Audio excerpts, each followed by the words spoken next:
Welcome to the Edge of Greatness podcast.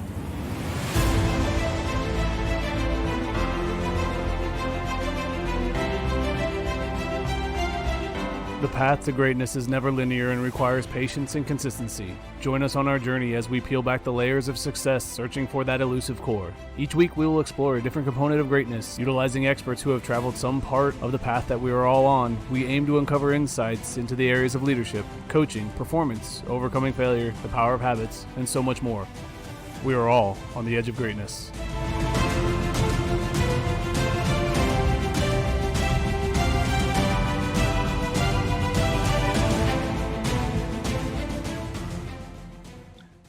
Hello and welcome back to another episode of the Edge of Greatness podcast. I'm your host, Charles Schultz, and today I have with me a very special guest, Coach Mandy Green. She is the founder of Busy Coach and has been working as an assistant coach currently at Youngstown State for the women's soccer team. She is also doing a lot of consulting with helping coach coaches. She's an author and a speaker, and I'm very excited to have her on today to help talk about organization and time management and some of those skills that seem to go by the wayside when you get busy as a coach. So thank you for joining me today. Yeah, thanks for having me on. Absolutely. So tell me, how is life up in the Yo up there? You know, it's snowing. It's snowing right now, which is unfortunate because it's April 1st, right? It needs to be, I want it to be 70 so I can get outside, but things are good. Things are, I mean, it's been interesting, right? With COVID, in that people's normal way of working is completely, thrown out the window. And so that's been a lot of the consulting work that I've done. Is I do a lot of helping coaches recruit student athletes better, and just provide a lot of different strategies for that. But a lot of what I find is coaches know what to do. They know the X's and O's. They know the right steps to take, but they struggle on the execution part. And so just with COVID, right, it's thrown a wrench into most people's normal way of doing things. And so I'm helping coaches pivot a lot, and it's keeping me pretty busy, which is good. Yeah, I would imagine right now with some of the rules and restrictions and getting together and having camps and all those things that normally lead to recruiting being out the window, it definitely throws a wrench in how the time management piece of their day goes, because it's hard to get in front of a bunch of people when you can't host a camp. Yeah. So well, yeah, and I mean they're having to. Right? And so now the typical distractions that most coaches see in the office, where there's administrators, their athletes, all that kind of stuff coming in.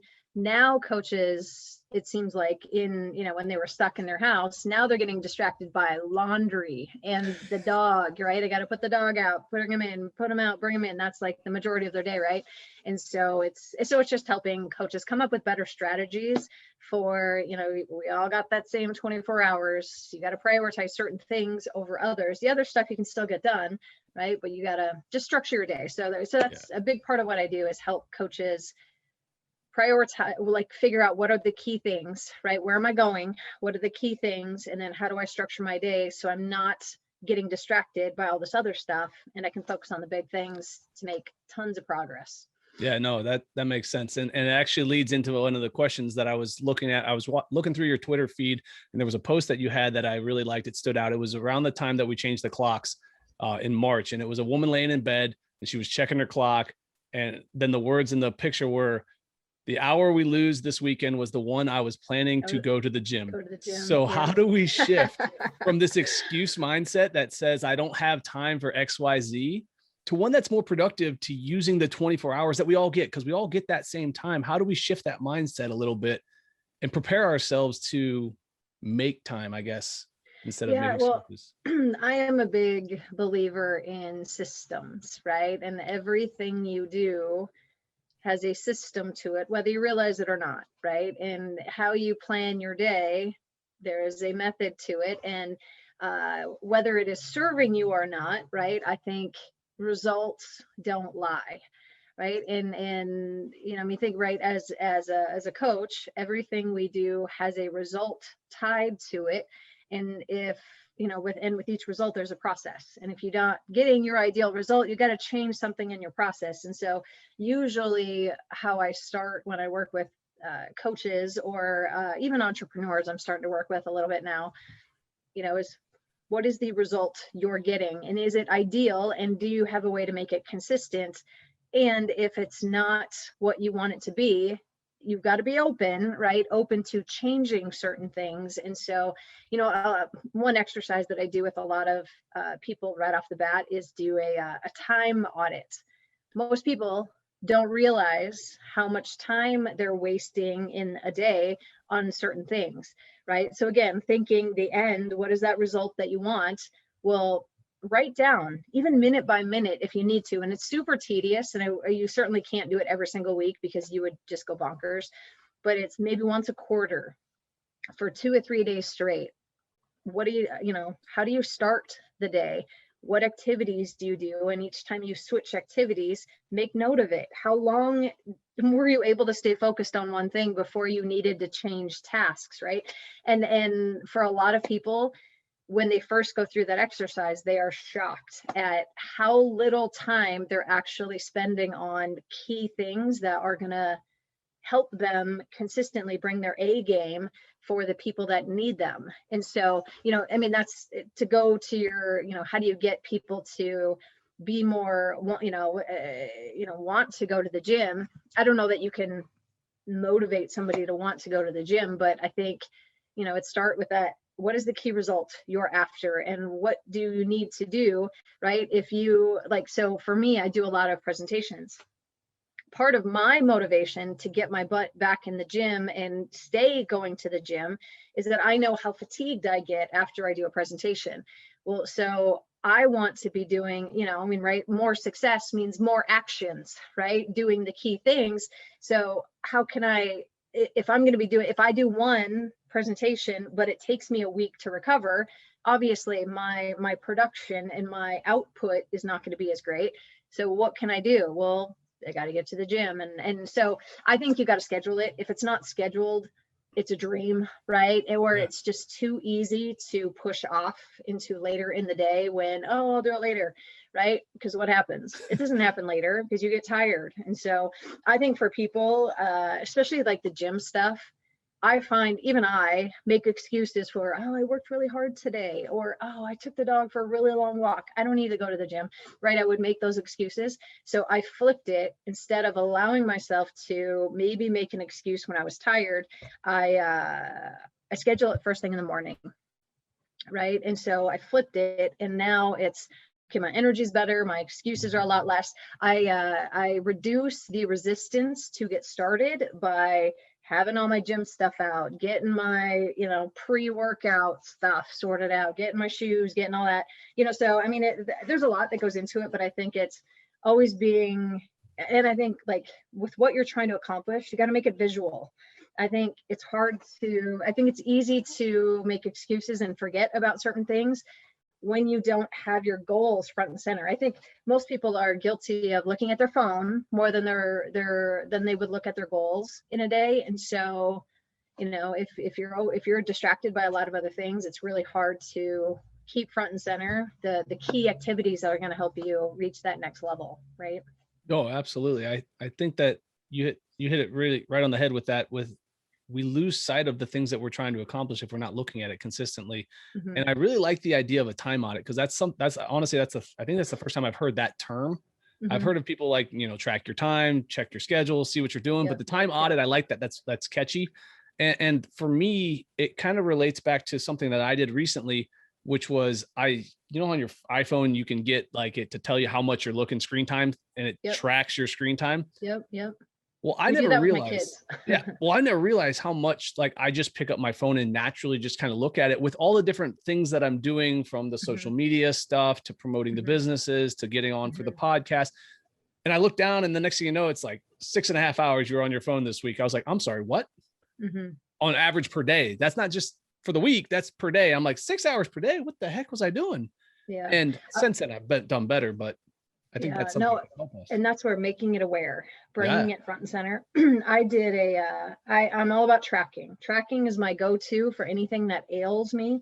And I think I've read a stat as to, there's a lot of productivity studies, and they say on average, most people look at their phone 70 to 80, or I think 85 times a day, I think is what the number was.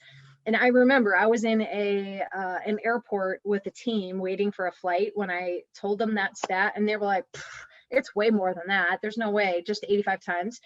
I started to track it. Anytime I picked up my phone and looked at it, I mean, I'm sure there's 1,000 apps, but I wanted to visually see, like, and I would just check, right? Check every single time I looked at my phone. And then, being the competitive person that I am, I was like, all right, so whatever my number was the first time, I got to beat that tomorrow. Right. And so I found myself finding ways to avoid looking at my phone by maybe sticking it in another room or doing whatever. Right. But slowly, by, little by little, all of a sudden I got my number of times checking the phone down. And then every, 3-4 months, it's always good to do it again, because, right, you fall back into old patterns. But going back to not getting the gym time scheduled, I found myself, when I stopped looking at my phone so much, all of a sudden it was like, wow, I've got so much extra time to do stuff. And the coaches that I work with, you track, like, what is distracting you? Where are you getting sidetracked? And let's come up with a way to eliminate or significantly reduce some of those distractions. And then all of a sudden it's like, wow, I mean, because most people are like, I don't have time to do that. Oh, yeah. My always response is, well, you're not making a priority. That's why you might not have time. But 2 is, let's track your distractions, your phone, Netflix, whatever it is that people tend to get distracted by. And usually when we're able to eliminate, right? Because it's hard to fit more stuff into everybody's already jam-packed days. You got to eliminate some things before a lot of times you can add new stuff. And so, tracking how much time you're doing it. And my husband and I, we actually did that with our daughter over one of the COVID weeks. And I was busy with all the stuff that I do, and he was busy doing stuff. And it was like 30 hours on the iPad. And we're like, okay, parent fail right here. Right. But yeah, I mean, all that stuff is super valuable to figure out. No, and I definitely agree that the prioritization piece is crucial. I had a guest on the show before, and he basically said, we all have time to do the things we want to do. What happens is we make excuses for the things we don't, and then we blame it on time. And I thought that was perfect, because, if we want to get something done, we have time to sit down and watch Netflix. We have time to, goof off and do whatever, scroll through our feeds. Those things are available to us. So we have time for it. We just put the other stuff aside. So when it comes to helping coaches get started, do you like to have them like write down their whole day out as far as like to the minute, or do you like to give them a little bit of freedom in there to work through some things and give them some flexibility? Or is it more structured to start and then you back off? Or how do we help approach this for some of our coaches out there?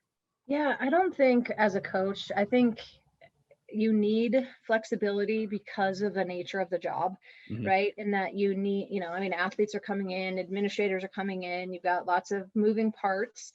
But I feel like it is, and this is how, when I first start coaching a coach, is I want to find structure in at least an hour, 2 hours, 3 hours every single day, where in that hour you are working on something that is going to progress your program forward, right? So you're not using that hour on checking social media. And what I mean, with recruiting, right? Recruiting is such a big thing for college coaches. Oh, for sure. I was at a point where, I pushed it off. I had on my calendar work on recruiting, but it always got pushed off. And so that was something I ended up bringing home with me late.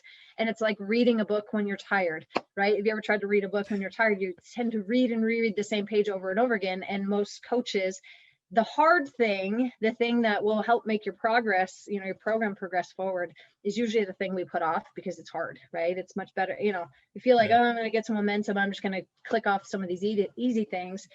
It gets pushed off. And so something that and a question that was such a game changer for me is, how can I get the same results in the least amount of time? Or what is the one domino I can work on right now that knocks out everything else or makes everything else irrelevant, right? Is there a simple way to get the same results? And had I not asked that question, like, for me, it was like, my energy is better and focus is better in the morning. So instead of waiting till the night and the quality was poor, flip it to the morning. I was really occupied with administrative tasks on Mondays. So anytime I tried to do recruiting Mondays, it was I was putting half energy, half focus, and because I was getting pulled in a million different directions. So I just kind of put recruiting in a box and put it on the shelf until Tuesday. I got distracted a lot in the office. So I started to work in a different place on Tuesday mornings. And I blocked out a big chunk of time. And it was, so that structure for me provided I got more done in that 3 hours or 2 hours or 1 hour than most coaches get done all week, because it was more structured. And I had set it up top priority. It was basically, I've got 2 hours, 3 hours. This is top priority, second priority, third, fourth, fifth, right? Six. And usually I only would go till 6. And then I started with number 1. And usually I had made this decision the night before. So I went to bed with a plan and I woke up with a purpose. I knew exactly what I was doing. And this was the structured time. So I started with 1 and I would not start working on 2 until 1 was done. When 1 was done, I'd get up, walk away, get some water, go to the bathroom, kind of clear the calculator, right? Clear all the stuff in my head, refocus, start on number 2, right? I like putting the clock on. For whatever reason, I see the clock ticking down. Is only got 30 minutes. Magically, you're going to get things done in 30 minutes. Work tends to expand to the time you give it. So I would put myself under a condensed amount of time, and I stayed more focused and urgent with what I was doing. And then again, work on 2, wouldn't even think about 3. 2 is done, get up, re-energize, refocus. And it worked for me because it was so simple, right? Mm-hmm. Most people, I think, complicate all of it. It's just top 6 priority things. Block out the time when your energy is the best, your focus is the best, and you have the fewest interruptions. And then I had the whole rest of the day to answer emails, to deal with whatever. I still got other stuff done, but structure time for the most important things and protect it, right? Mm-hmm. And I mean, for a lot of assistant coaches, I hear, I'm in charge of recruiting, but I can't ever get it done because my head coach is always coming in and interrupting me. Well, you gotta come to an agreement on how important this task is for the future success of your program, and then come up, this is my time to work on recruiting. You're giving me nothing else during this time. Give me this resource of time, and this is where I'm going to go. This is what I'm going to be doing.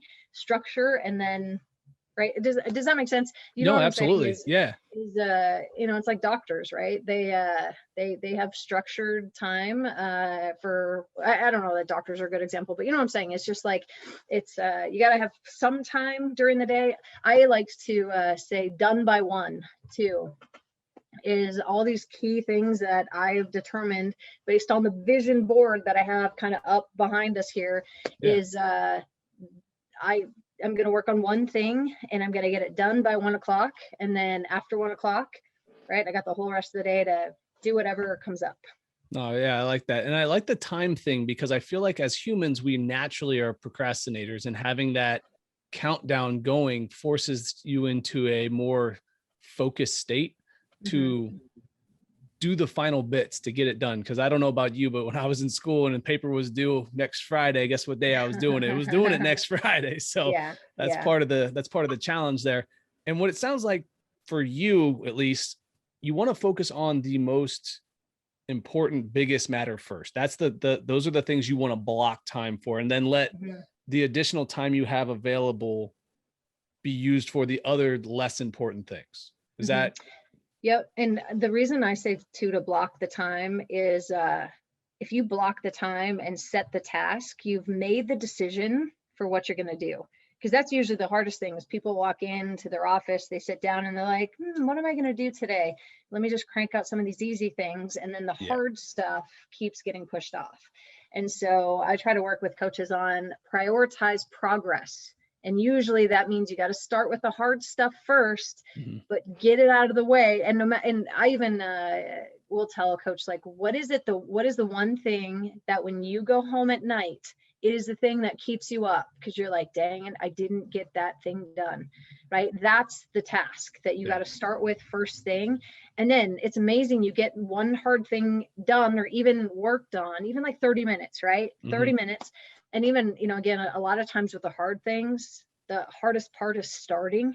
But if you've made the decision, that's what you're going to do. And then what could you do? Like if you got to work on a paper, start the paper the night before, right? And get the document going. You're not going to finish it, but start it. Right. And then your subconscious, right, goes to work all night long and you're kind of working up, what you're going to say. When you start the next morning, you've reduced the friction to start because you've already opened the document. You've already got everything laid out, ready to go. Again, you go to bed with a plan, you wake up with a purpose, and then you've reduced the friction because you've already made the decision. You've already got everything out and already started. Go. Right. And that's what I find when coaches come to me and they're not making much progress, when I look at their calendar is I just don't think you can have every minute of every day structured, but unless you're a consultant and you have phone call after phone call after phone call, but it's otherwise you gotta have freedom. And I want you to have freedom, but with a little bit of structure every single day, you're going to make more progress. And as a result, you're actually going to get more freedom from it and more success from it is what I think. Yeah. So that's actually kind of funny because it leads to a video that I've seen before, but I actually just saw it today. So it's a professor in college and he's got a jar in front of him and he dumps a bunch of golf balls in it and it fills up towards the top. And he asks the students, is this full? And then he pours, they're all like, yes, of course. And then he pours in the pebbles and he goes, well, is it full now? And then the sand. And if we do the big stuff first, we have room still for the small stuff. But if you put the sand in first, then you're going to find that you don't have room for the golf balls. And that's kind of like what you're saying with prioritizing the things that are going to make your life easier, the big things. So the stuff you really want to accomplish, put it first in your life and then let the other stuff fill in the spaces. And I'm sure that kind of comes from the Stephen Covey stuff. I think so. You Google Stephen Covey, big rocks. And that's probably what it's from. I want to say that it's like a 8 to 12 minute video or something like that. But I try to watch that at least every few months, just as a refresher for me. Like, all right, I'm not working. I especially watch it when I feel like I'm spinning my wheels. I'm hustling, but I'm not really moving anywhere. I need a refresher. And I watch the big rocks and then I look at my calendar because your calendar doesn't lie, right? What ends up on your calendar is what you're prioritizing. And that's where I think it always is a good refresher to me. Am I working on the big things? Because if I'm not, I gotta, so it's a good reminder, but it's a good video. It's really simple, but it's basically, I think it's him with a lady with some bowls and some rocks, right? And on each rock is like a value, right? Or it's family, or it's work, or it's travel, or it's hobbies, or it's whatever, right? And she has to choose which ones she's gonna take. And so, I mean, it's funny how she tries to like jam in some things and so he walks her through how to do that, but it's a great video if to check out. No, I'll have to put it in the show notes too, because I think that'll tie in nicely to what we're talking about here. So one of the other things I want to get to is obviously with coaching, it's a never ending job. There's always going to be things that you're going to have to do to serve, and people will call you late at night for help and stuff like that. So when you hear the term and the saying work-life balance, what does work-life balance mean to you from a coaching perspective? How does that fit? It's hard. I don't know that I ever strive for work-life balance because I kind of see it as there's different phases, right? I think during the season, I don't think there's much work-life balance. I don't think there is because, you're on the road, you're playing games, you're watching video, you're doing all that extra stuff. And so it's harder.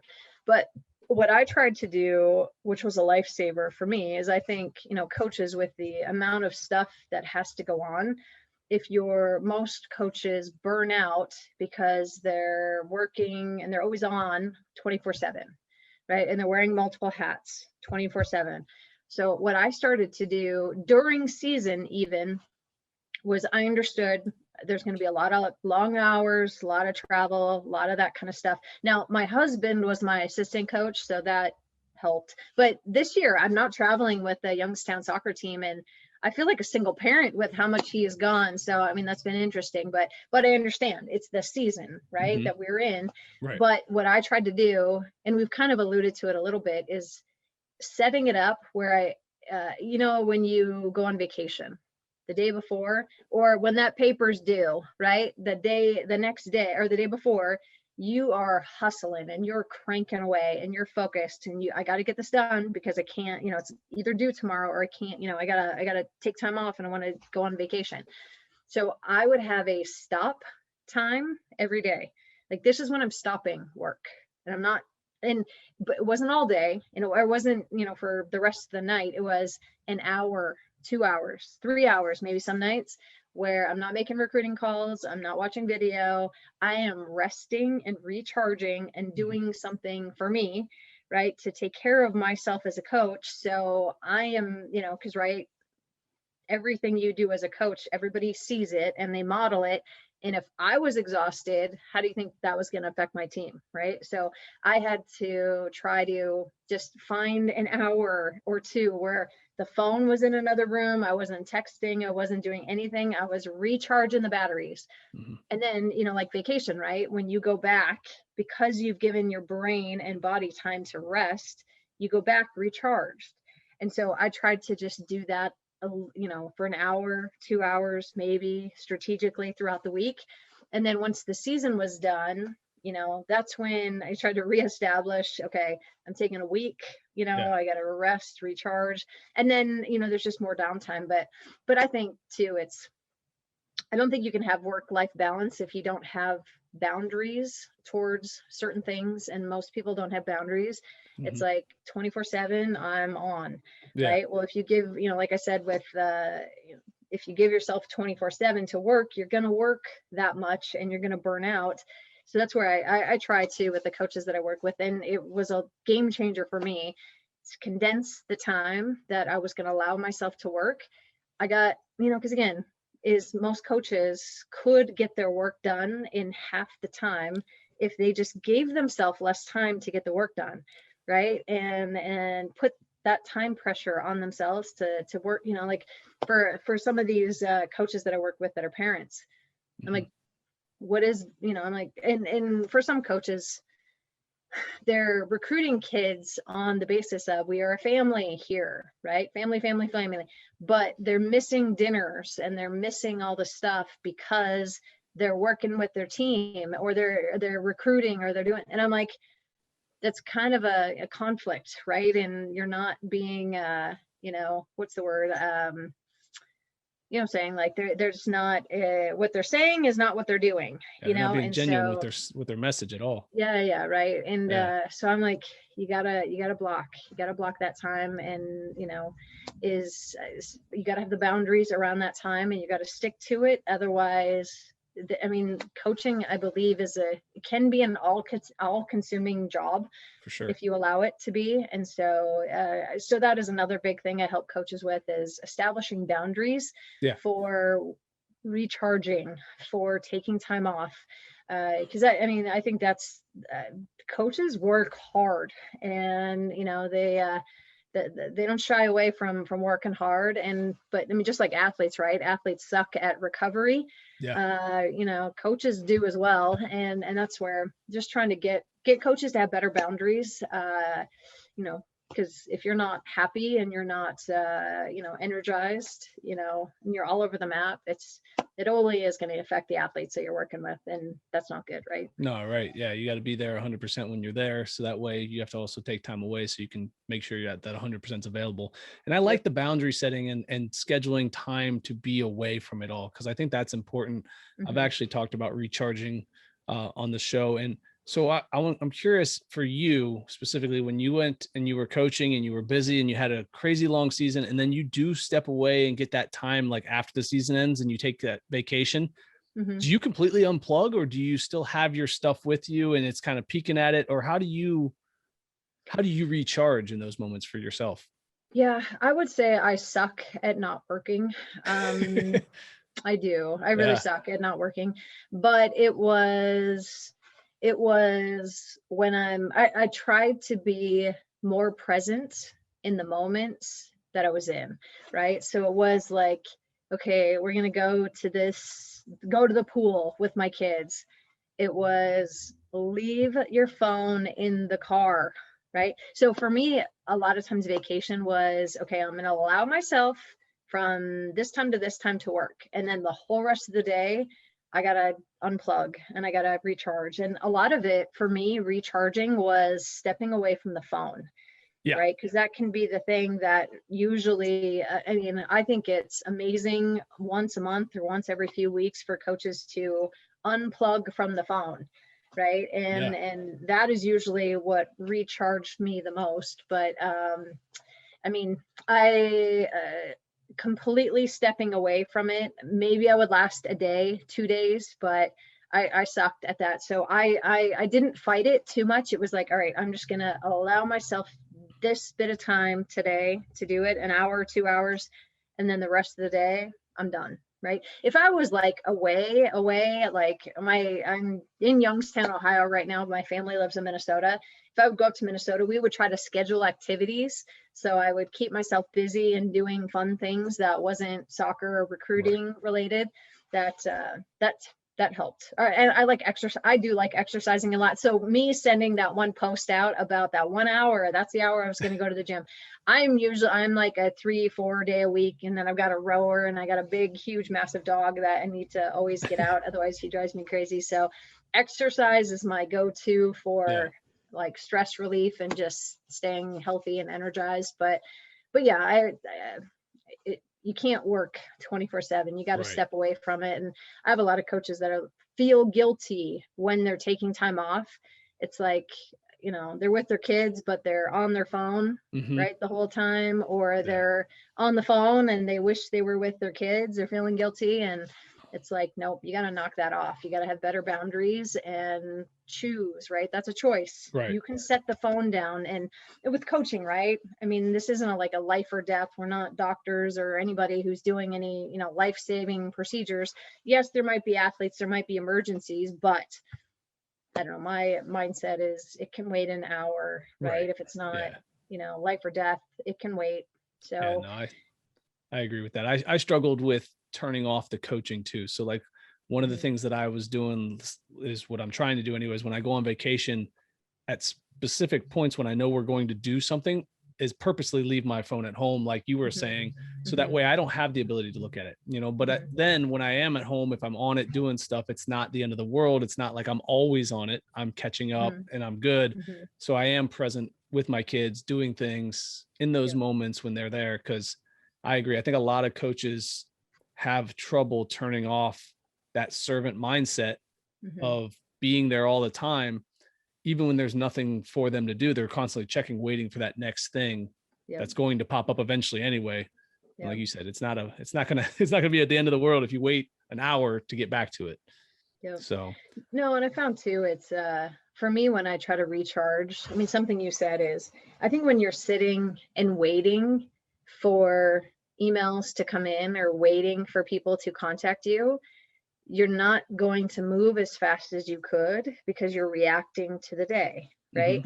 And that's where I think it's just getting out of that mindset of, and the couple hours that I would work is, all right, what do I need to do today to progress forward? Not what other people need of me, but what do I need to do? And then, I mean, and that's a mindset shift, right? And that's where I think a lot of people get stuck on their phone, is because they're waiting for the next recruit or the next kid to, message them. Oh, then I can do something, right? Now I'm busy again. And I think coaches, we love the frenetic energy of being busy and having people need us all the time. But I don't think you can't maintain that for long stretches of time. But also, I don't think you're going to make as much progress. So it's coming in with a day of me. What do I need to do to make progress? Not what other people need of me. And then it's, who do I need to reach out to for something I'm trying to do? Who am I waiting on for something, right? I would send that out.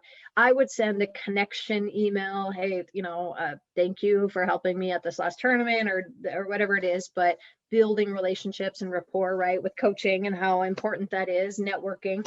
And then I would shut things down and go, right? I mean, I had an email routine that helped me be more disciplined about how much time I was allowing myself to be in my email or what I was doing when I was in my email. And I put a time frame on it. I got this much time to get through all of my emails from the last time I checked my stuff. And then, so it's just a mindset of, am I going to make progress on what I want, or am I going to react to the day? And it's like I don't know if you've got kids, you've been to Chuck E. Cheese, right? I get so competitive. I don't know if I get so competitive at Chuck E. Cheese is the whack-a-mole game, right? That's how I usually describe most people handle their day. And that's why their phone is attached to their hand and they're always looking at it because they're just looking for the next thing to pop out. Back down.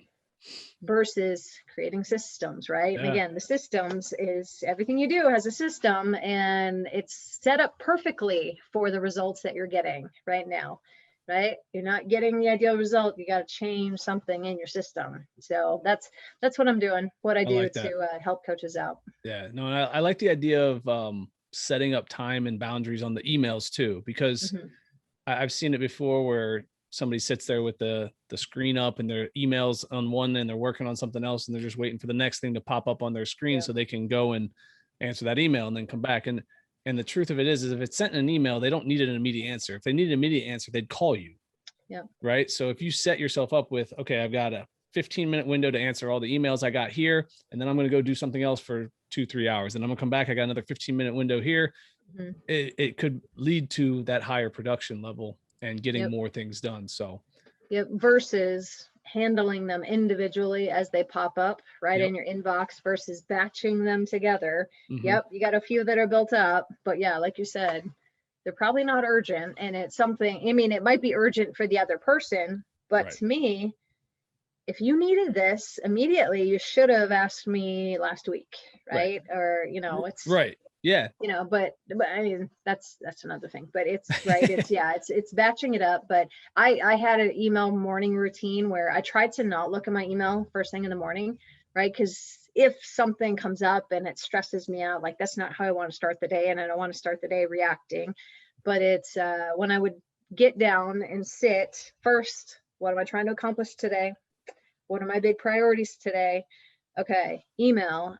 Delete it, don't need this can be delegated to. I would forward everything that pertains to the other coaches that I was working with, would reply to it if it took a couple minutes to do, or if it was something that was a bigger project, I would schedule it, right? And I left it, but I scheduled it. Okay, I'm gonna push pause on that. I see you're there, but I'm just gonna work on it later because I don't have time to do it right now. And then I mean, I could get through so many emails in such a short amount of time, and then go work on your big thing, right? Give yourself a time frame, give yourself a boundary, and then work, right? Get after it, and then the emails will be there, right? And I mean, I just found I was able to crank through a lot more emails and it took less time, and then I can go work on other bigger things, right? So yeah, absolutely. No, I like that. I like the idea of creating those systems and putting pieces in place to allow for yourself to be productive in the time that we have, instead of letting it all just spill and fall into place wherever it lands. So, what I want to do now is I want to give you an opportunity to connect with some of the listeners that I have. And is there a place that you want people to follow you, connect with you, see what you're doing next, maybe reach out if they're needing somebody to work with? Where can they get a hold of you at? Yeah, absolutely. I am on Twitter. I'm on Facebook and Instagram and that kind of stuff, but it seems like coaches are mostly on Twitter, so that's where I'm posting the most. And it's at Mandy Green CPS is my Twitter handle. My website is busy.coach is my website, or my email is mandy@busy.coach. is my email address. Yeah, if you want to check me out on one of those three places. I mean, even my cell phone, 319-621-2384. I have a lot of people text me or call me after a podcast I've been on, just asking a couple questions on, okay, I heard you say this. How can I apply this to my situation? I have a lot of that as well. That's awesome. Awesome. Well, I appreciate you taking time to join me today. Hopefully my guests get some good opportunity to put some things into motion to help streamline their day and get their time, because, as Benjamin Franklin said, lost time is never found again. So let's make sure we're taking advantage of the time we have. So as always, guys, keep reaching for the stars, fall flat on your face. But remember, whenever we fall, always get up. Thank you for joining us today on the Edge of Greatness podcast. We hope you enjoyed today's episode and join us again next time as we continue to dig deeper into the key components of greatness. The path to greatness is never linear, so remember to keep pursuing greatness no matter what. Keep stretching your abilities, reach for the stars, and fall flat on your face. But no matter what happens, remember, whenever we fall, always get up. Until next time, I'm Charles Schultz, and this was the Edge of Greatness podcast. Thank you for listening to today's episode. Please take a moment now to subscribe, rate, and review our show. We are all on the edge of greatness.